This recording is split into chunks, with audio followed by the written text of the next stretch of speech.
When I think of the word budget, I think of a spending plan. Ah, spending plan. How you choose to spend your money. Spending plan. Spending plan. Spending your money wisely, organizing it. Budget is kind of a plan of expenses, like writing it out instead of just saying it. I think budget is kind of like the word diet. Like we get this negative feeling with it when really it could be used to just describe how you spend your money. So you could have a really bad budget or you could have a really good budget, and hopefully you have a good budget. Now, the reasons we don't want to do a cash flow plan, most people hate the word budget because it has a straitjacket connotation. If we had told you tonight we're going to teach the budget lesson, nobody would have come. It's like going to get a root canal. I don't want to do a budget. A budget feels like I'm constricted. I can't do anything. I won't be able to order a pizza. I won't be able to buy what I want to buy. It doesn't mean any of that. It just means you have a plan. Second reason people don't want to do a budget is a budget has been used to abuse them. Their parents or maybe their control freak nerd spouse has been twisting their arm with the budget. It's not in the budget. It's not in the budget. It's not in the budget. It's not in the budget. Well, listen, if you're in here and you're an adult, well, you have a vote. And if it's not in the budget, you can put it in the budget because you're part of the voting process in the budget committee meeting. So put it together and put it in the budget. And then if together we decided it's not in the budget, that means we've learned a new word. No. It's an ancient word. It's actually been pulled from political correctness completely out of our society. You're not allowed to tell anyone no for any reason ever, including your kids. No is a word that is no longer allowed to use in our culture. It's gotten complete. Isn't it funny? Let's practice it. You push your tongue, because nobody uses it. We have to practice it. Push your tongue towards the roof of your mouth. You release air, make a kissing motion with your lips. No. Ooh, it's freeing, isn't it? Sometimes you have to tell yourself no. So later you could tell yourself yes. Hey, that's living like no one else, so later I can see, that's how that works. It's sacrificing to win. That's not abuse.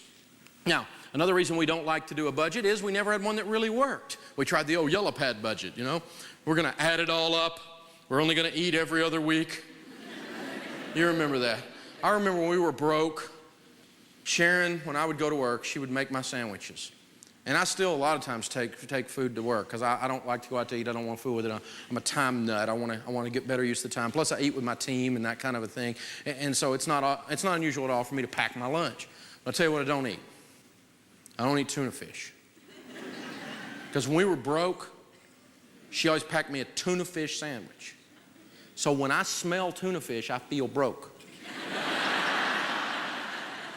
I know it's frou-frou and it's cool and it's good for weight loss. It touches my emotions way down deep. So I can't eat tuna fish. It takes me back places I don't want to go. Another reason we don't want to do a budget is paralysis from fear of what we'll find. That's called denial. You look at the bill drawer and you go, ooh, there's gremlins in there. If I open that, they'll get out. I'm afraid to stick my hand down in there. Something will gnaw it off. I'm afraid if I write everything down, I'll freak out because it's really bad. Well, guess what? That means it's probably really bad. And you're going to really freak out when they take your house. So you need to write it down, okay? Yes, there's going to be some things you're not going to want to face when you see it. But I tell you what, it's easier to face them and cleanse the wound and let it heal than it is just let it continue to be infected. And so face that fear, do it. A lot of times when people add up their budget and stuff and add up their bills, particularly if you're behind on your bills, it's not nearly as bad as you thought it was when you write it all down. You go, oh, it was just a stack of old bills. There's really only one due. We'll throw all the late ones away, and this is the one. You know? Because it's got all of it on there anyway, right? I mean, it's not like those others mattered. We weren't going to pay back there. This is just the one we got to deal with. So, you know, and so sometimes a big box of stuff turns into a little stack of stuff like this if you get organized and lay it all out. That is the best way to do it. You know, one guy, he was doing his budget and laid everything out. He's kind of a good old boy guy, you know, and he says, yeah, Dave, he said, when we added it all up, so we looked at our past few months, we've been eating out too much.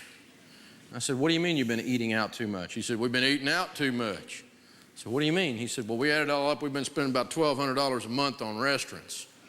I went, whoa, just what you're saying. He said, yeah, I figured out why I didn't have a retirement. I've been eating it. So sometimes it's good things that you find. You can now make positive choices and go, hey, that isn't really who I want to be when I grow up.